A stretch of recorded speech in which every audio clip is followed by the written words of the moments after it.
So it's this desktop 7.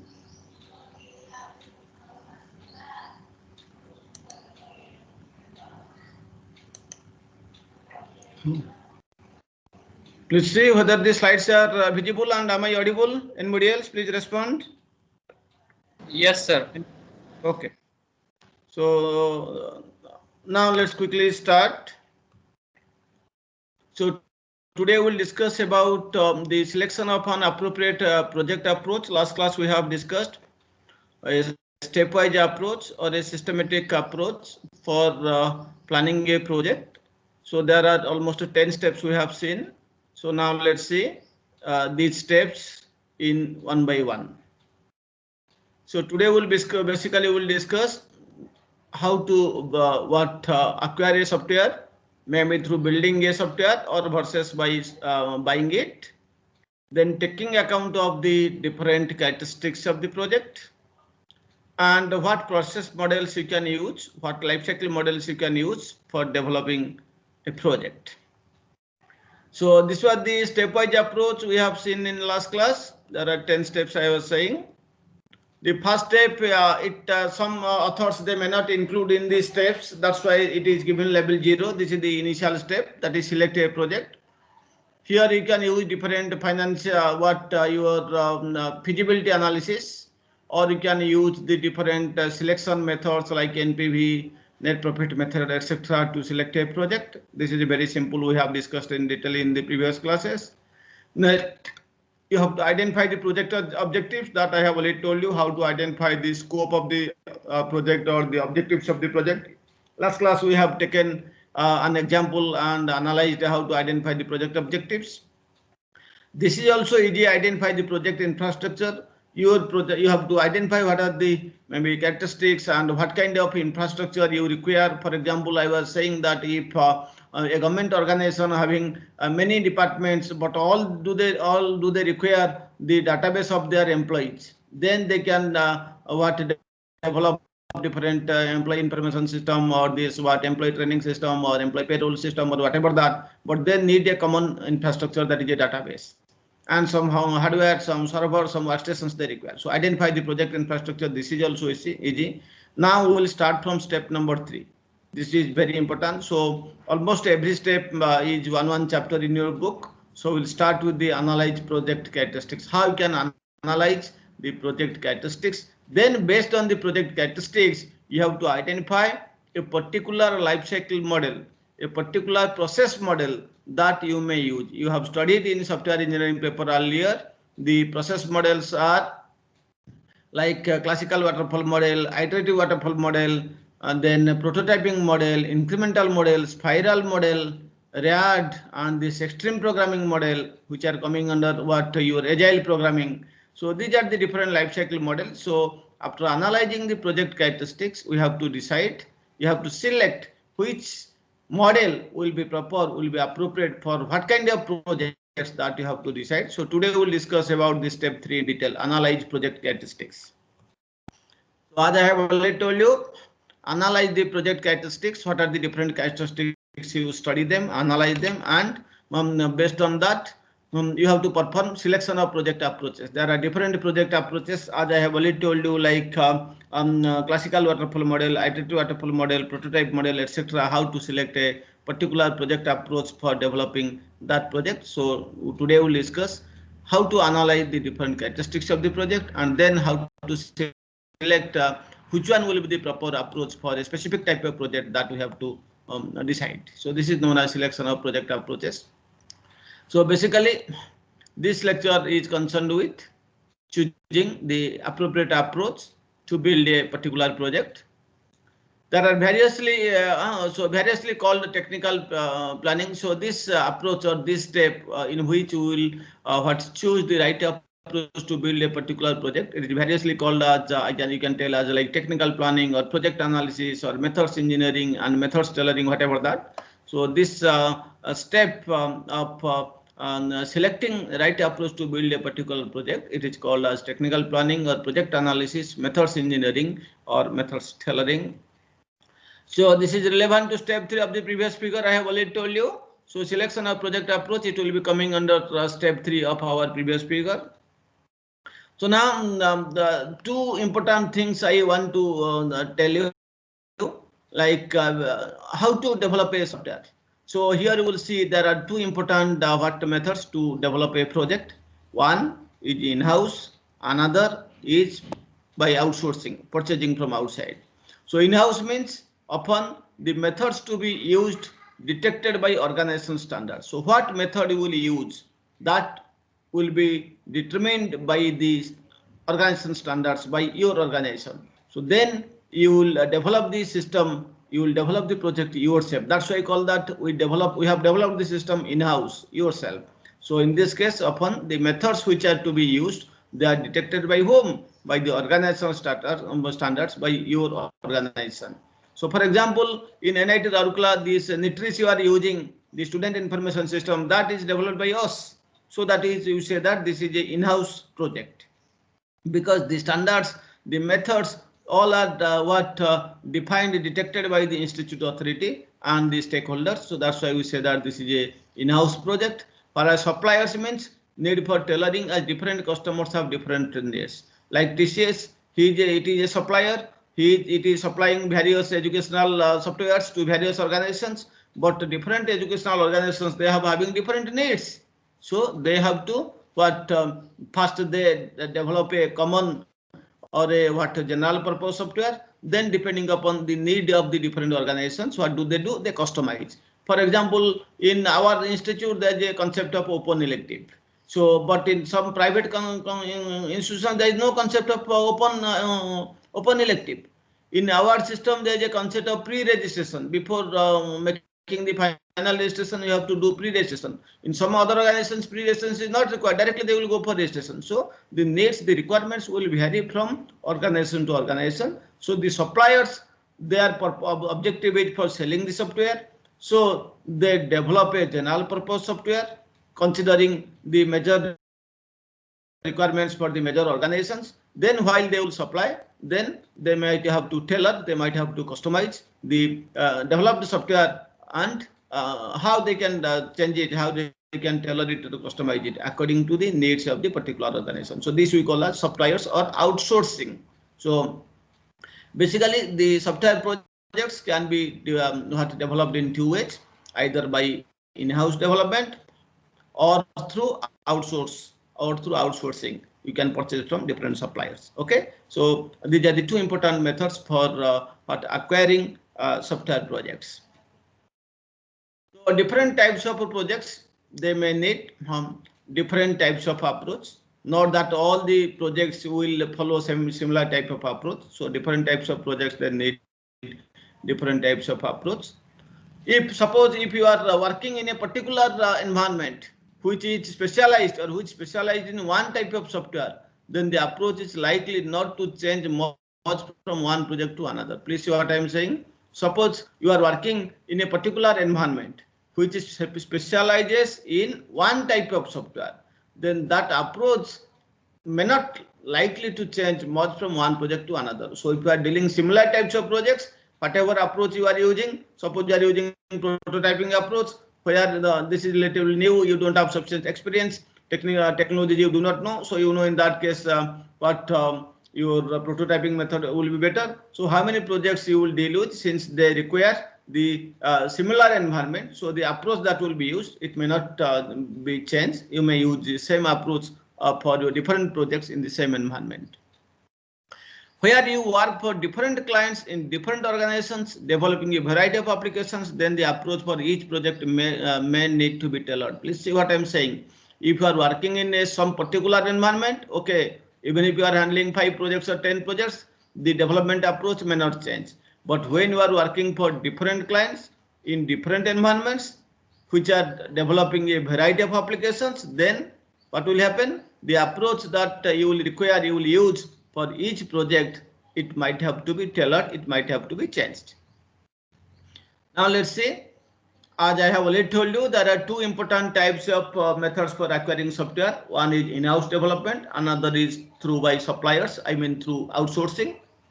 If you are developing in-house development, then automatically what you will do, you have to build the software yourself. That's why in-house development means you have to build the software within your organization. Outsourcing again has two options. Either they may build the software. See, you are going for outsourcing, you have given to a supplier, so he will build the software, or he may purchase something and give you. So that means he is buying. So in-house development means building a software, and outsourcing means either you will build a software or you can buy the software. कौन कहूँ रख दिया okay. So now build or buy. So in-house development almost always involves developing new code. Whenever you are developing yourself in-house, generally it involves what? Developing a new code. You have to write the code from the beginning. You have to develop new code. If it is decided to use a specialist organization, okay, if it is used, if it is decided to use a special organization to implement the system, the supplier could either build a bespoke system for you or could install a pre-existing application. See, I am saying what? If it is decided that to use a specialist organization to implement the system, suppose TCS is going to develop a software for you. So what will happen if it is decided to use a specialist organization to implement the system? Then the supplier again follow two approaches. Either he may build a special system for you, which is created specifically for one customer. That is known as bespoke system. Bespoke system is a system which is developed for a particular type of customer, not generalized. It's only meant for IIT, or it is only meant for NIT Rourkela. Okay, for you. Or what he can do, the supplier could install a pre-existing application. The supplier is having a general purpose application, he can directly give you, he can directly sell you. So that we call that you have to buy from that. So this I have already told here. In-house development means either you have to build, isn't it? In-house development you have to build the software, but outsourcing means again it may be so much specific, extraordinary, so they have to build for you, or they are already having general purpose software, they can just supply you, they can just sell you. So that means buying the software from a third party. So this is the decision you have to take, whether you have to build the system or whether you have to buy the system, maybe from some other seller. There are hybrids of these options also. For example, build in-house but use temporary contract staff. Okay, you can develop the software yourself and you don't have sufficient money to hire permanent staff. You can hire temporary contract staff, or customized of the self. This is known as course customized of the self component. It is customized of the self systems, where a basic existing code system is modified for the particular requirements. I have already told you these are general purpose specific software available in the market. We call them as customized of the self system. You just purchase them, then you can tailor them, then you can customize them according to your own need. So these are the hybrids, or there are hybrids of these two basic options, that is build or buy.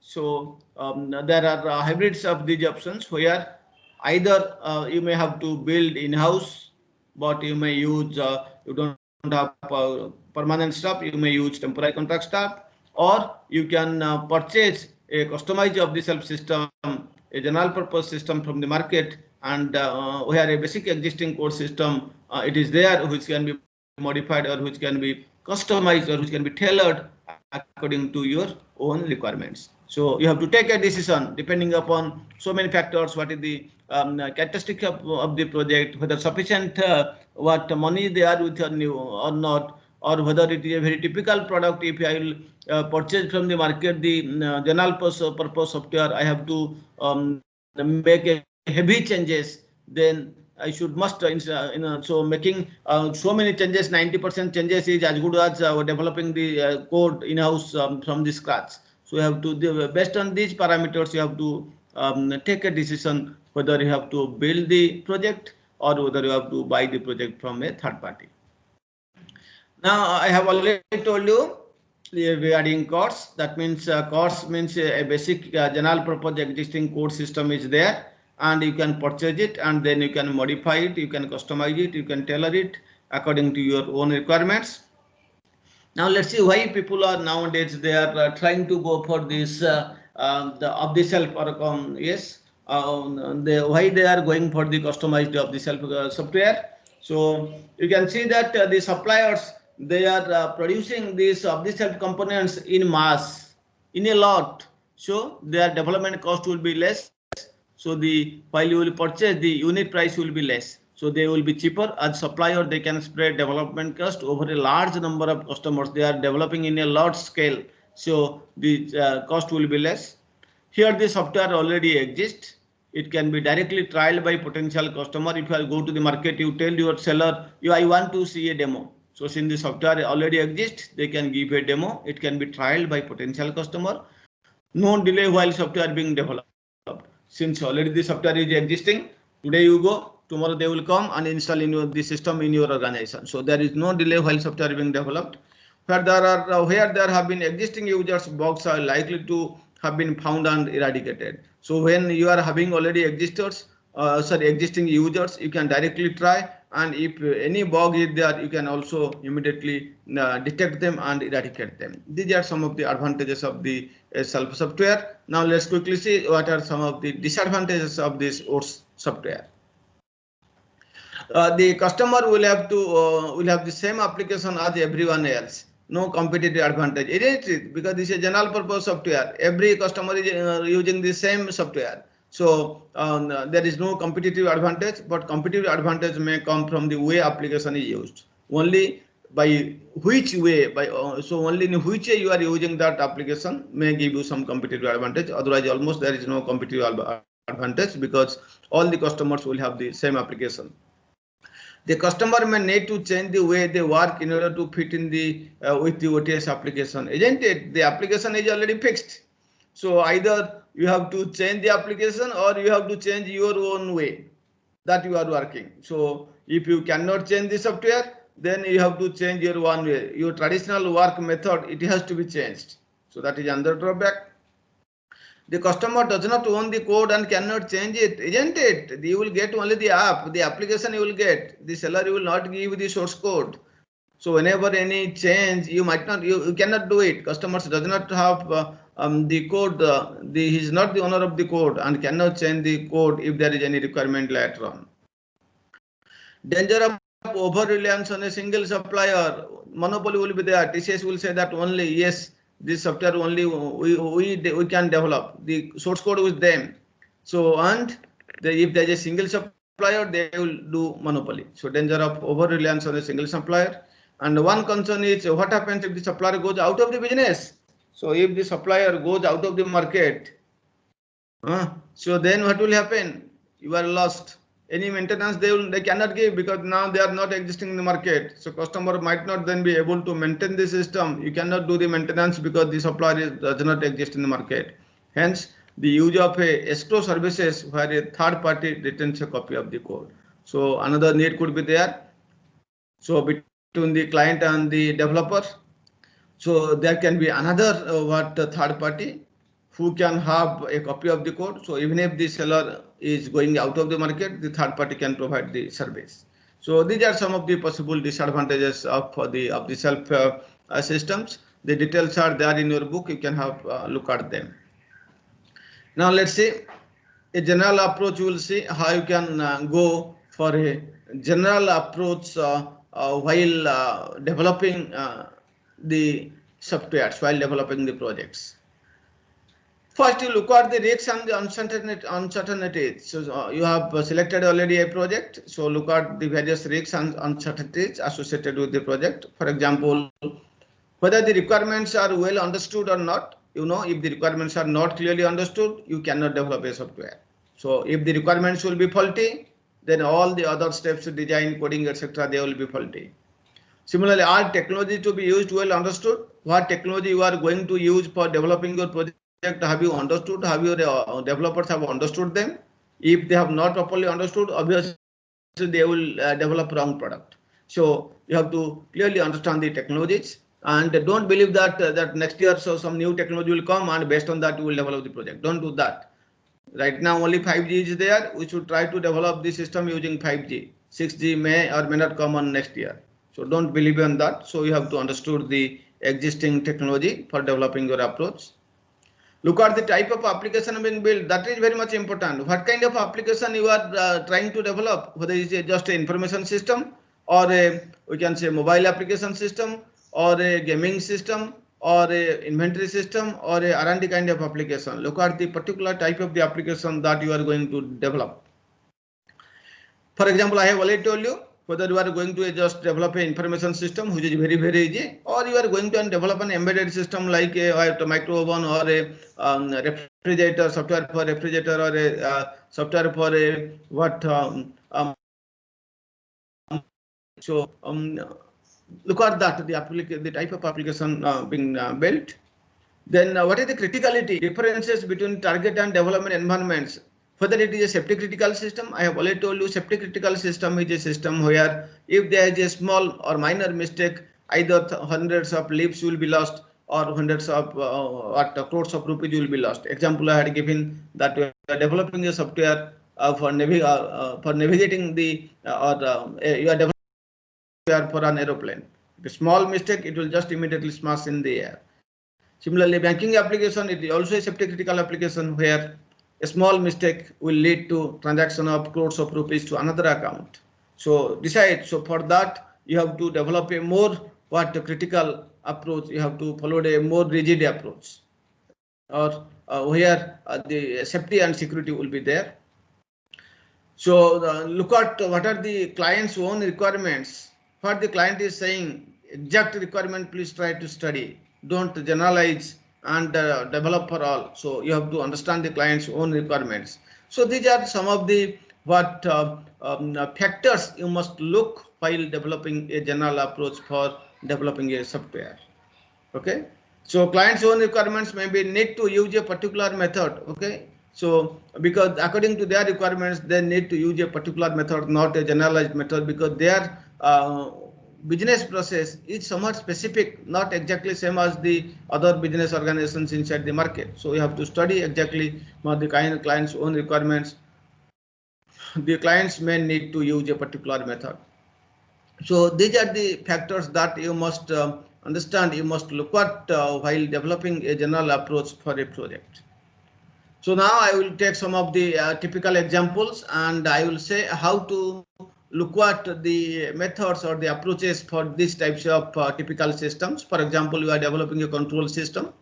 You know that a real-time system, it needs a real-time system will need to be implemented using an appropriate methodology, because here, you know, in real-time system, a system where everything or a task has to be completed within a specific time. 3 Ds are important in real-time system. First D is deadline, second D is delay, third D is duration. That means every task must be completed within some deadline. So you cannot just use your traditional waterfall method here. So real-time system will need to be implemented using an appropriate methodology. The real-time systems that employ concurrent processing may have to use some special techniques such as Petri nets. When concurrent processing, 2 tasks are coming simultaneously, how to process them? You have to do proper synchronization. How you can do this? For that, so approaches or techniques such as Petri nets are required. So we will not discuss Petri nets here. So you may tell actually in software engineering, while you will see the requirement modeling, different techniques are there. Actually, just I will quickly say there is a technique in software engineering called as formal methods. So formal methods are, so here, you know, I have already told you for critical systems, I cannot take a less risky or I cannot take a generalized purpose to develop the software, because a small mistake will lead to catastrophic consequences. So that's why we have to go for specific requirements analyzing and designing methods. And one is such, we can say that formal methods. So here no ambiguity is there. They are heavily based on mathematical and graphical techniques for requirements analysis. Those are called as formal methods. Formal methods are 2 types. One is axiomatic method, one is property oriented method, and another is model-oriented method. We don't have time to discuss this. Those who are interested in Rajiv Mall software engineering book, formal methods are there. Since Petrinet is there, I am just giving you the hint here. So these, I have already told you formal methods are of two types. One is property-oriented method, another is model-oriented method. The examples those are coming under property-oriented are like axiomatic specification, algebraic specification, etc. Whereas the examples of model-oriented methods are Petrinet, CSPs, and then CCS, Z, like this. These are all examples of model-oriented method. So for real-time systems, it is better you should have used Petrinet kind of things which can represent concurrent processing in the system. So in that you have to study the characteristic of the system, then you may decide which kind of approach you should go for developing that software or for developing that project. So this is very easy. Information systems. Examples, you know, student information system, employee payroll system, inventory system, and this student information system, employee information system, etc. Or you that some admission system. These are all examples of information systems. System, it will need a methodology such as information engineering, which matches that type of environment. Here, the suitable models that you can use are classical waterfall model or this the iterative waterfall model will be best because in information system you have already a clear understanding of the client's requirements. So maybe iterative waterfall model will be the suitable model for developing information systems. Here the team members would therefore know exactly what is expected. The team members, I have already told you in this iterative waterfall model can be used in systems where the requirements are clearly known. So in information system, the team members, they therefore should know exactly what is expected. Accordingly, they can use this model, maybe the iterative waterfall model to develop the system. Then availability of users, you must look at, so how many users are required, how many users will be available to use the system, those things you must study. Where the software is for the general market rather than the application and user specific, then a methodology which assumes that identifiable users exist who can be quizzed about their needs would have to be thought about with caution. So if you are using a general purpose software which will sell in the market, then you have to identify who could be the possible users. You can collect the requirements from them, and you know there are different methods of requirement collection. Okay, there are different methods of requirement collection, such as it could be questionnaire, and it can be interview, it can be online site, what you can say on-site observation, and so on. So if it is the number of users is very vast, you can use requirements gathering techniques such as interview and quiz. You can use and collect the requirements, then you can develop the software. But if it is just only few customers, a particular organization, you can directly go to that organization, study the existing process. So you can use techniques as on-site observation or this record review, etc. And you can then you can extract the requirement. So these requirements gathering techniques are available again in chapter 4 of Rajiv Mall software engineering book. You can have a look at them. Some business systems development methods, they assume an existing clerical system which can be analyzed to yield the logical features of a new computer-based system. This I have already told you. Here, when massive number of users are there for collecting the requirements, you can use interview or quiz, etc. But when only you have to you are developing for a particular system which is now running manually, what you can go directly to that organization. You can examine the records that they are using now. You can visit the organization on-site observation, and you can extract your requirements, then develop this system. In these cases, a marketing specialist may act as a surrogate user. So in these cases, you can also consider the marketing specialist as a surrogate user. Okay. In this case, a marketing specialist may be considered as a surrogate user. So if your project, it requires some specialized techniques, like let's say, for example, expert system cells and logic-based programming languages have been invented to expedite the development of knowledge-based systems. So if you are developing a knowledge-based system or expert system, then you can use what? these logic-based programming languages, or you can say that your logic programming, set theoretic approach, your propositional calculus, predicate calculus, expert systems such as artificial intelligence, machine learning systems they can use for this. The better example is the medical expert system, where nowadays you see, go to a doctor, they are already having a software developed. They will ask you only the symptoms. If you say the symptoms, it will automatically give the prescription. How? The system is made so expert oriented. So just giving this thing, the symptoms, it will identify what is the disease and automatically it will give the prescription, the medicines.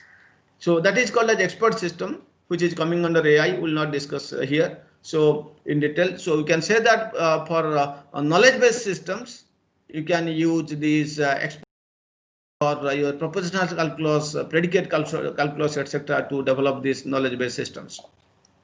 Similarly, a number of specialized techniques and standard components are available to assist in the development of graphic-based system. See, another example, if you are developing graphic systems, again, various this waterfall model will not work there. Okay, so you have, or some spiral model may not work there. You have to go for some specialized techniques, some standard and some standard components for developing graphic-based systems. The specialized techniques and standard components are already available, which may assist in the development of graphics-based systems. Similarly, if you are developing a multimedia system, the traditional iterative waterfall model may not help you. You have to again go for some specialized techniques. So that's why look at the project. What kind of special techniques does it require? Accordingly, you select your method. Accordingly, you select your approach to develop the system. Not that haphazardly everywhere you use a waterfall model or a prototype model. Depending upon the situation, depending upon the characteristics, you have to select different approaches for developing the software or developing the project. Another example, another thing you must see, hardware environment. Because if you are developing a student information system or any information system, no special hardware is required. Okay, but hardware environment, the environment in which the system is to operate could put constraints on the way it is to be implemented. For example, you see, you are going to develop a software for a mobile application, and you know the mobile development or the mobile telephone, it has a very small memory. And if you are going to develop a very large software, it cannot allow it to reside in it because the memory is very less. So similarly, if you are developing a software for a micro oven or a refrigerator, and if it is very high or its capacity size is very large, it cannot be contained within that. So you must have to study the hardware requirement where your proposed software will be installed. The environment in which the system has to operate, this may put on constraints on the way it has to be implemented. The need for a fast response time or restricted computer memory might mean that only low-level programming languages can be used, isn't it? So here the memory space is very less, or you require faster response time, things like that. If this is the environment, then instead of going for high-level programming languages, you can go for a low-level programming language by using which you can develop your software. So these are some of the factors you must study while selecting a particular approach for a project. These are some of the general features we have discussed. This is the general approach for selecting or for developing a project. These are the factors you must consider while developing a project. These are the general factors you must consider while selecting an approach for developing a project. Similarly, this example I have already told you, safety critical systems. Examples I have given that the software for navigating an aeroplane or a banking application software. So here I have already told you safety critical systems are the systems where safety and reliability are very much essential. If a small mistake is there, then there will be catastrophic consequences. This might justify the additional expense of a formal specification using a notation such as OCL. OCL stands for Object Constraint Language. I have already told you for safety critical systems, the traditional requirement analysis and specification may not be sufficient. You have to go for formal specification. Examples I have already told you, like algebraic specification, axiomatic specification, PetriNet, JED, CSP, CCS. These are all examples of formal specification. So for developing safety critical systems, you should go for formal specification using a notation such as Object Constraint Language. Extremely critical systems, they could justify the cost of having independent teams develop parallel systems with the same functionality. So where the safety, there are extremely critical systems, then what do we do? Normally, we do not job of developing a software only one team. Rather, we give the same job to multiple teams, even if the cost is high. But here the importance is on safety. So that's why, because 100 lives will be lost, crores of rupees will be lost. So why not I spend more money initially for developing software? So instead of, because if I give to one software, that may one team to develop a software, that might fail, and if that fails, obviously the consequence will be very catastrophic. So that's why, instead of giving one particular team the task of developing safety critical systems, the task is given to a number of teams who develop the parallel systems parallelly with the same functionality. Here the expense is more, but the software will be more safety. It will be more reliable, because the other teams, they can find out the defects, the problems of their counterparts. The operational systems can then run concurrently with a continuous cross-checking. This is known as n-version programming. So this is in safety critical system, it is coming n-version programming. Again, I will not go in detail. That is there in any real-time system book. N-version programming means the same thing, or you are for the same functionality, 5 suppose codes are n instance number. So 5 versions are running. And if there is any problem at one point, the other 4 will take care of this thing. So the system will not fail. And if anyone does not fail, then they may take a voting also, like that. So here better backup is there. So since n versions are running simultaneously, had it been the case only one program is running and that is failed, then what will happen? The whole system will collapse. But here in n version programming, for the same job, same functionality, n number of versions are running. And if one version fails, one module fails, other modules or other versions will take care of the system will not be failed completely. This is known as n version programming, which is very, very important for safety critical systems. So look at the characteristic of the software or the project you are going to develop, then select a particular approach accordingly to develop that.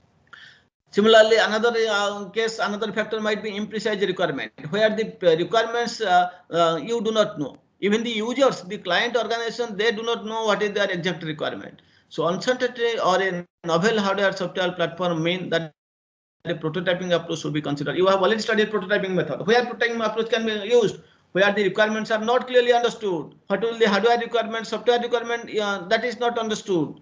The technology that will be used, that is also not understood. So in these cases, you should, for prototyping method, please see what any book on prototype software engineering to see the details of prototyping approach. So if the environment in which the system is to be implemented is a rapidly changing one, the environment is frequently changing, then what you do? Then serious consideration would need to be given to incremental delivery. In that case, you should go for use a incremental model or a iterative model. If the users have uncertain objectives in connection with the project, then a subsystems approach might be desirable, because what? The objectives are uncertain. They are not clear what are the objectives. In that case, don't go for a hard systems approach. In those cases, you can go for a subsystems approach, which might be desirable. For example, we can use what your incremental method or iterative method, or nowadays people are using agile methods. That is not hard, that is soft. Any point you come, you can change your requirements. Okay, the developer can accommodate the changes in the requirements of the users. Those are subsystems. So where the objectives are uncertain, then don't use a hard system like classical, the traditional waterfall model. Better to use a subsystem like you can say prototype model or RAD model or agile models. So now let's quickly look at the processes versus process models. I hope you must have studied in software engineering book in earlier semesters. Just I will quickly refresh your memory that starting from the inception stage, a product undergoes a series of transformations through a few identifiable stages until it is fully developed and released to the customer, isn't it? So starting from the very inception stage, beginning stage, a product might undergo a series of transformations through a number of identifiable stages till it is completely developed and released to the customer. This forms its life cycle development process. This is called a software development process or software development life cycle, SDLC. Life cycle model is also called as a process model. This is a, you can say, graphical or textual representation of the life cycle for developing a project or a software. Okay, so this is a graphical or textual representation of the life cycle for developing any kind of project, including a software. There are different approaches are there, like structured approach, etc. So like structured method consists of sets of steps and rules, which when applied, they generate system products such as use case diagrams. Each of these products, it is carefully defined. Some methods are more time consuming and expensive than more intuitive approaches. But here the payoff, it is hoped, is a less error prone and more maintainable final system. By using structured approach, it is hoped that it is a less error prone approach and it's a more maintainable final system. This balance of cost and benefits is more likely to be justified on a large project involving many developers and users. So when you are developing a large project where many developers are there, many users are there, there will be automatically a balance between the cost you have spent and the benefits you are getting. Because of the additional efforts needed and the greater applicability to large and complex projects, these are often called as heavyweight methods. Okay, so these structured approaches. We are discussing about the approaches for developing a particular project or a particular software. This structured approach. These structured approaches are known as heavyweight approaches or heavyweight methods because of the additional efforts needed and the greater applicability to large and complex projects. For developing, while you are following this approach, you have to spend additional efforts. These products which are developed by using structured approach, they are applicable to large and complex projects. That's why these are often called heavyweight methods. So I have already told you structured approach is also called as heavyweight approach. So these are basically step-by-step methods where each step and the intermediate products, they are carefully defined. Here the emphasis is on getting quality right from the first time. From the beginning, the objective is how to getting quality products. And example of what structure approach, they use UML diagrams and USDP. That is, I think USDP DP stands for Unified Software Development Process. So the future vision of structured approach is that model-driven architecture, how they can use how different models they can be used for developing the software. The future vision is model-driven architecture or MDA. Here the UML is supplemented with OCL, the object constraint language. Then press the button and application code generated from the UML OCL model. So use only some buttons, press some buttons, and so press the button and the application code generated from the UML or the OCL model. So agile methods, they are also, I think, coming under the structured approaches. Nowadays, very much popularly agile methods are using. So please have a look on agile methods. Very often this is asked in the examinations as well as in this campus interviews. We are not having time on agile to study agile methods. That is a part of software engineering. So every software engineering book has formal description on agile methods. Last time I have discussed in software engineering subject. This time MTech students, I think Yudhishthira Mahapatra will teach that one. So others you can read from any book on what do you mean by agile methods, what are the models coming under agile approaches. Please look at yourself. So I will just here give only the brief points on the agile methods. Agile methods, they give emphasis on the speed of delivery rather than documentation. See, one of the drawback of classical method waterfall model is that it performs a huge documentation. But here in agile methods, the emphasis is on how speedy, how quickly you can deliver the product rather than making a heavy documentation. So another method, RAD, which stands for Rapid Application Development, it emphasizes use of quickly developed prototypes. Simple prototype. And RAD means it is rapid application develop model, which uses quickly developed prototypes. How quickly you can develop a prototype, then give it to the customer, he will test, then make the final product, then you throw the prototype like that. So RAD, it emphasizes the use of quickly developed prototypes.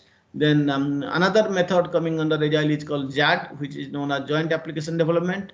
So here the requirements are identified and agreed in intensive workshops with users. That's why the name is joint. You have to make several meetings and workshops with the users, then find out the requirements, identify the requirements, then sign from the users. Though that means the requirements which are agreed between the users and the developers. This is known as JAD. So these are various agile methods. Now today actually we have discussed what are the possible methods, approaches that you can use for developing a project. So these traditional things that's why I have not written here, like waterfall model, and then prototype model, then spiral model, incremental model, iterative model. Those are the little bit old methods. New methods people are using agile methods such as extreme programming, Scrum, RAD, JAD, etc. So the point of speaking is that if you can know all these methods, then all these approaches, then depending upon your characteristic of your project, you can select out of these approaches which one will be better, which one will be suitable for you. Okay, so please have a look on the agile methods. So now let's quickly summarize choice of process models. Given a particular project to you, how to choose which model you should use for developing that model, for developing that project. Based on the nature or characteristics of the project, choose an appropriate process model for developing the project. Some of the process models are like this waterfall model, or this is known as one-shot model or a once-through model, because you will develop only once. If there is any mistake, again you have to go to the beginning. There is no way to, no path to go back immediately. Iterative nature is not there. Then prototyping model, incremental model, RAD model, agile models like this. So another is the spiral model. So these are some of the process models available. Those are covered in software engineering paper. Please read yourself. So based on these models, every model has some advantage and disadvantage. Every model is suitable for some type of situation or environment. Please read those things, then find out the characteristics of your project, then choose the appropriate process model for developing your project. Okay. So these things are given in any software engineering book. We are running out of time. We will not discuss these things. But since agile software model is a little bit new and it is required for a campus interview point of view, I will take 2-3 slides on what do you mean by agile software development and what models are coming under agile software development. So agile software development is based on the concept of agile. What do you mean by agile? Agile means easily moved, light, nimble, active software processes. Okay. So agile means the processes which are easily moved, they are light, they are nimble, and they are active. So these software processes are called as agile. So agile means easily moved, light, nimble, active software processes. Then how agility achieved? How agility is achieved? Agility can be achieved by the following ways. Fitting the process to the project. Try to fit the process to the project. So what process you will follow? Try to fit it to the project. Avoidance of things that waste time. So you analyze what things are wasting the time. Try to avoid. For example, in classical waterfall model, there is a heavy documentation, and that's unnecessarily takes so much of time. So try to avoid documentation. This is one of the most important achievement. Advantage of agile. It does not make huge documentation because it wastes time. Emphasis on speed of delivery rather than documentation. I have already told you. Here the emphasis is not on documentation, it is emphasis on speed of delivery, how quickly you can deliver a product or an intermediate product to the customer. This is an incremental approach. That is, at a time, only one increment is planned, it is developed, and then it is deployed at the customer site. That's why it is known as incremental approach.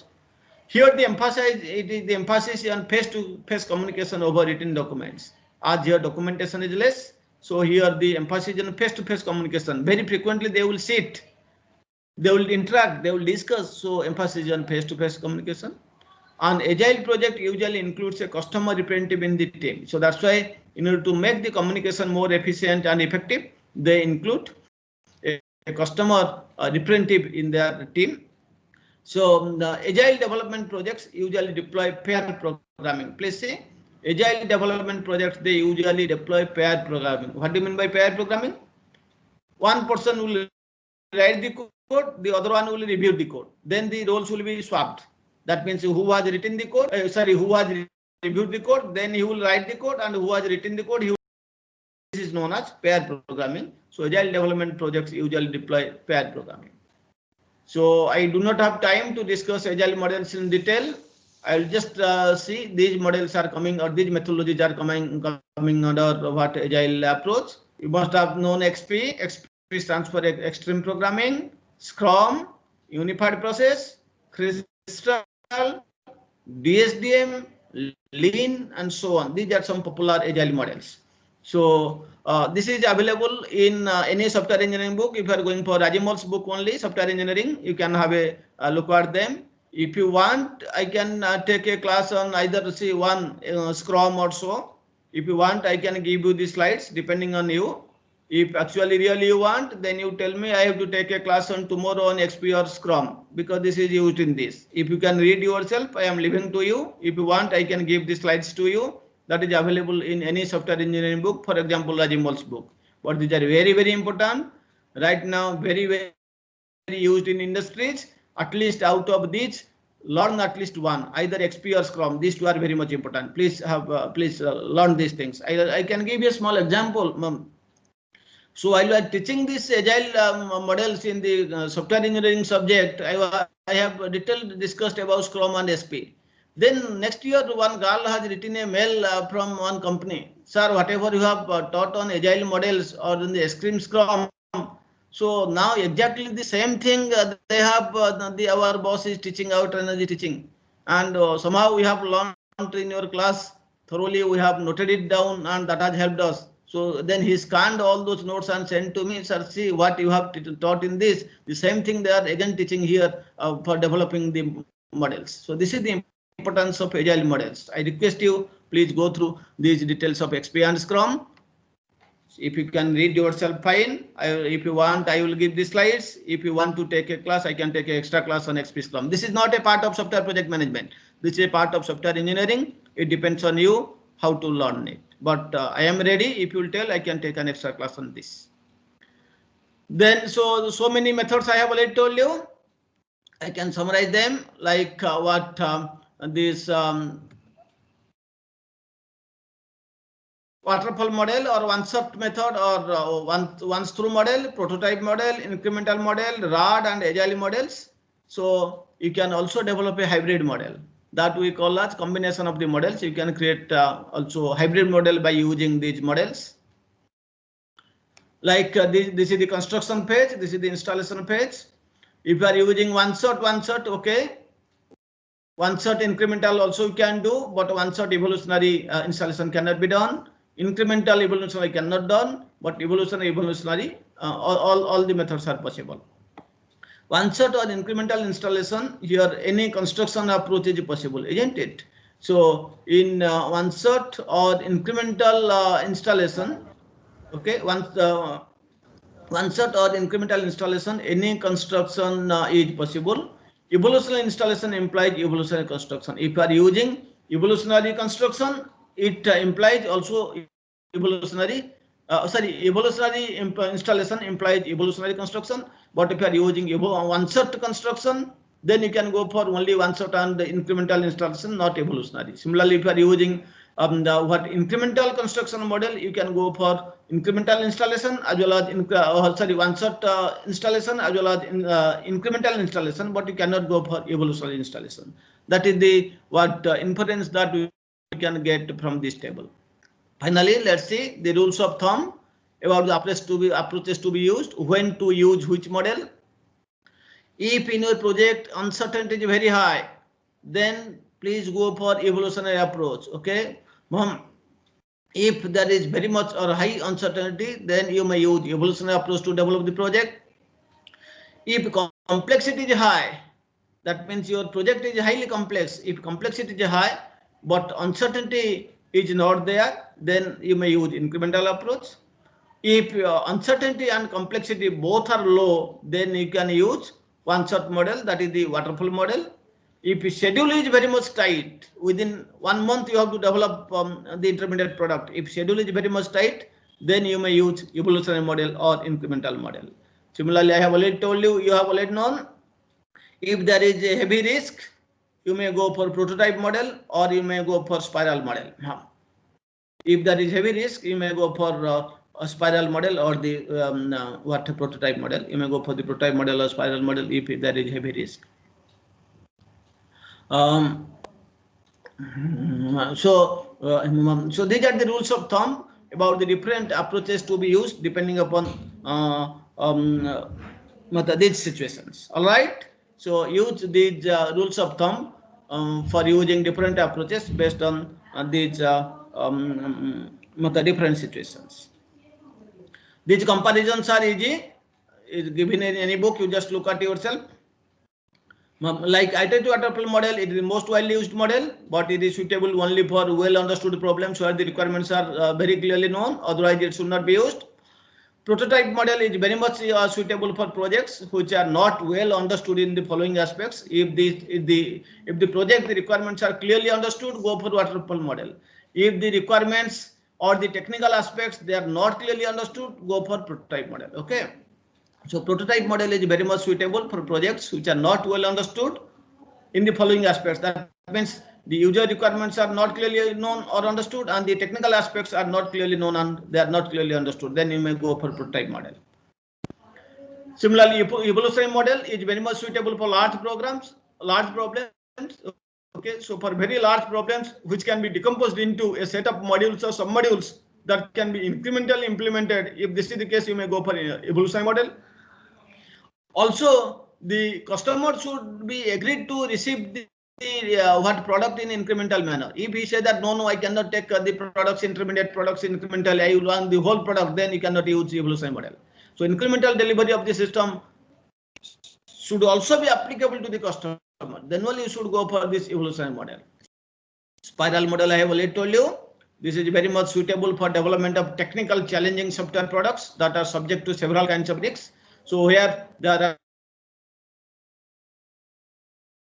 are several kinds of the challenging problem. The software that you are going to develop a technical challenging software, there you should go for spiral model. For example, suppose you want to develop a software which will make satellite communication, which will use satellite communication, which is very, very risky and challenging. Then you should go for use spiral model for your project.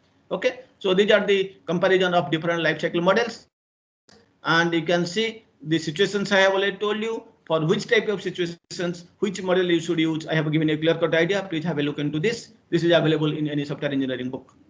Similarly, where you will go for use agile model? So agile model can be used to help projects to adapt to change requests. Very, very important. You have already known in classical waterfall model, if now a request has come in a later stage, it's very much difficult to accommodate the change in request. That is the biggest advantage in agile model. Anytime you go, you can change your request. The developer will be happy to accommodate the change in request of the clients. So agile model should be used to help projects to adapt to change request. That means where frequent changes are there in the request, you should go for agile model, not the classical. In the agile model, the requirements are decomposed into many small incremental parts. You can say sub requirements that can be developed over 1 to 4 weeks each, isn't it? In agile model, the requirements, they are decomposed into small requirements, small incremental parts which can be developed over just 1 to 4 weeks each. At any time you can go, you can if there is a change in requirement, the developer will be happy to accommodate the change of requirements of the clients. So this is so we have discussed in which cases which model should be used. I have given a comparison. I have given the situations where which model, which approach will be best suitable. Please have a look into this and read yourself. Summary, today we have discussed how to take a decision regarding building a software or buying a software. That means we have discussed building versus of the projects, such as like whether the system is a control system or not, or whether the system is an information system or not, what is the availability of the users, whether you use any specialized techniques, what is the hardware environment required, whether the system that is to be developed is a safety critical system or not, whether precise or imprecise. Based on that, you have to choose. You have to take a decision. You have to choose the appropriate approach to be used. We have also mentioned different process model, waterfall model, iterative models, incremental models, evolutionary models, spiral models, prototype models, and various agile models. So agile models, again, the examples we have, agile models we have discussed, such as Scrum, Esprit, Lean, DSDM, etc. These are different agile models. These all models are discussed in any software engineering book. Please have a look yourself in the book. If any doubt, you please ask me. This is what we have discussed today. As I have already told you,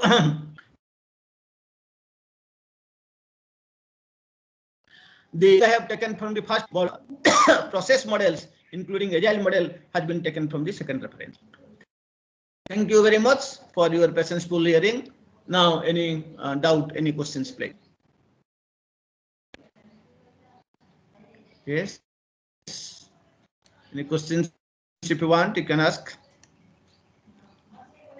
Take any software engineering book and see the details. Any doubt, please you ask me in the next class. So next class will be again on Wednesday, 1:15.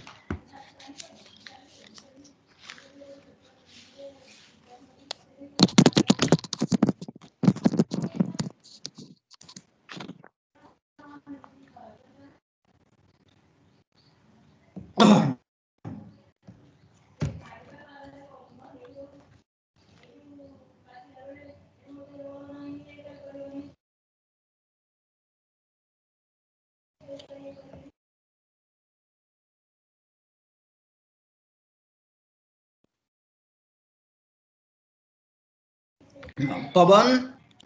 Yes, sir. Arya Kumar? Pawan. Yes, sir. Mukesh Sanku? Hello, sir.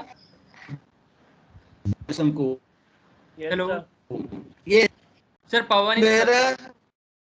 Sir, Ankesh present. Yes, sir.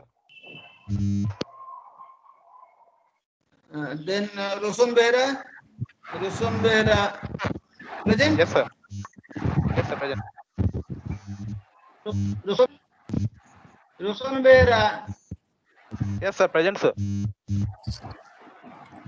why you are spamming after 4 times calling? Shall I call each number 4 times? No, sir. Ashish Kumar Chaudhary. Yes, sir. Present, sir. Kumar Chaudhary. Present, sir. Present, sir. What happened last class? What happened last class? What happened last class? I was giving company What test, sir. happened last class? I was giving exam, sir, of company, sir. Okay. Yes, sir. Sambharanjan Gowda. Present, sir. Present, Sambharanjan Gowda. Okay. Present, sir. Okay. Siddharth Present. Gupta. Yes. Yes. Siddharth Sir. Gupta. Present, sir. Siddharth. Okay. Present, sir. Okay. Saurabh Gupta. Present, sir. Saurabh Gupta, present, sir. Saurabh Gupta. Okay. Niranjan. Niranjan Yamoda. Vaibhav. Present, sir, Vaibhav. Vaibhav. Rajendra Nath. Present, sir. Rajendra Nath. Okay. Present, sir. Ankit Prasad. Present, sir. Mohit Raghuvanshi. Mohit Raghuvanshi. Present, sir. Mohit Raghuvanshi. Mohit. Present, sir. Okay. Then Shasidhar. Present, sir. Yes, sir. Present, sir. Okay. Okay. Paile. Sir, present, sir. Alok Sahu. Present, sir. Alok Sahu. Okay. Present, sir. Okay. Akshay. Present, Akshay sir. Sarawagi. Akshay, present, Thanos sir. Kumar. Present, sir. Thanos Kumar. Present, sir. Okay. Sasank Shekhar. present, sir. Sasank Shekhar. Present, sir. Subhashish Behra. Sir. Subhashish Behra. Sir. Subhashish Behra. You Present. please. So what happened last class, Subhashish? Sir, Subhashish? there was a OT of, Sorry, Subhashish, what happened? there was a OT of a particular company. Last class? Okay. Vikas Kumar. Vikas Kumar. Present, sir. Present, sir. Vikas Kumar. Jitendra Gora. Yes, sir. Present. Okay. Jitendra Gora is present. Yes, sir. Okay. Then comes Asim Guleria. Asim Guleria. Ashutosh Gupta. Ashutosh Gupta.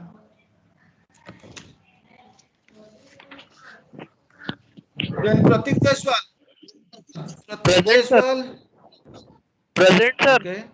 Shubham. Okay. Shubham Pradeep. Present, sir. Mohammad Rekaz. Present, sir. Mohammad Rikaj present. Mohammad Rekaz. Present, sir. Present. Mohammad Rikaj present, sir. Okay. Nirmal Chandra. Present, sir. Nirmal Chandra Panda. Sir, present, sir. Okay. Okay. Siddharth Rautrai. Present, sir. Rautrai. Siddharth Rautrai, present, sir. Andrila. Okay. Andrila. Present, sir. Present, sir. Okay. Ranbir Singh. Okay. Ranbir Singh. Ranbir Singh. Somashekhar. Present, sir. Somshekhar, present, sir. Somashekhar. Okay. Rishabh. Okay. Then what? Rishabh Soni. Akshay Kumar. Present, sir. Akshay Kumar. Present, sir. Present, sir. Okay. Rahul Sahu. Okay. Present, sir. Okay. Rahul Sahu. Present, sir.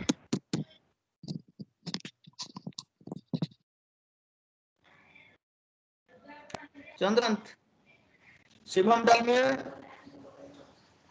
Shivam Dalmia. Achyuta Kumar. Achyut Kumar. Rakesh Kumar. Rakesh Kumar, present, sir. Rakesh. Okay. Rakesh Kumar, present, sir. Mohan. Okay. Banod Srilekha. Yes, sir. Yes, sir. Yes, sir. Sifataranam. Sifataranam. Present, sir. Shivam. So Shifa, what happened last class? Shifa. I was in a test for a company. Okay. Shubham. Present, sir. Shubham. Okay. Present, sir. Durga Sri. Present, Okay. Durga Sri. Present, sir. Okay. Harshita. Harshita. Shashwat. Shashwat. Present, sir. Okay. Raju. Yes, sir. Raju. Yes, sir. So what? After 3 times you are calling, you are responding. Mapneet. Kumar Mapneet. sir. Present, sir. Okay. Malkhan Singh. Yes, sir. Okay. Yes, sir. Okay. Swastik Acharya. Present, sir. Swastik. Okay. Chinmay. Present, sir. Yes, sir, present. Hemalata. Present, sir. Okay. Pragya. Pragya. Mansa. Present, sir. Mansa. What happened yesterday? Last class. Thursday. I was present. Thursday you are present? No, I have called 3 times, did not respond. I am marked absent. Thursday. Nishant. Yes, sir. Nishant. Yes, sir. Yes, sir. Yes, sir. Jyoti Prakash. Jyoti Prakash Sahu. Jyoti Prakash Sahu. What happened last class? Thursday. Sir, company test, sir. Okay. Okay. No. Lila Sravani. Lila Sravani. Yes, sir. Yes, sir. Okay. Astha. Astha Burma. sir. Present, What happened last class? What happened last class? Online test. Online test. sir. Sorry? Okay. Online test. Okay. Company. Lal Singh. Lal Singh. Yes, sir. Present, sir. Okay. Okay. Thank you very much. Hello, sir. Sir. Hello. Yes. Sir, can you check my name, Pawan? Pawan is made absent. Sir, I was present, sir. I have also responded, but There is a lot of No, no, noise no. in- That means I am not able to hear. I have called 4 times your name. Sir, I have responded. Sir, Okay. sir, can you check Ankesh Anku, sir? Yes. Okay, Sanku Agimar present. Okay. Okay, sir. Okay, thank you very much.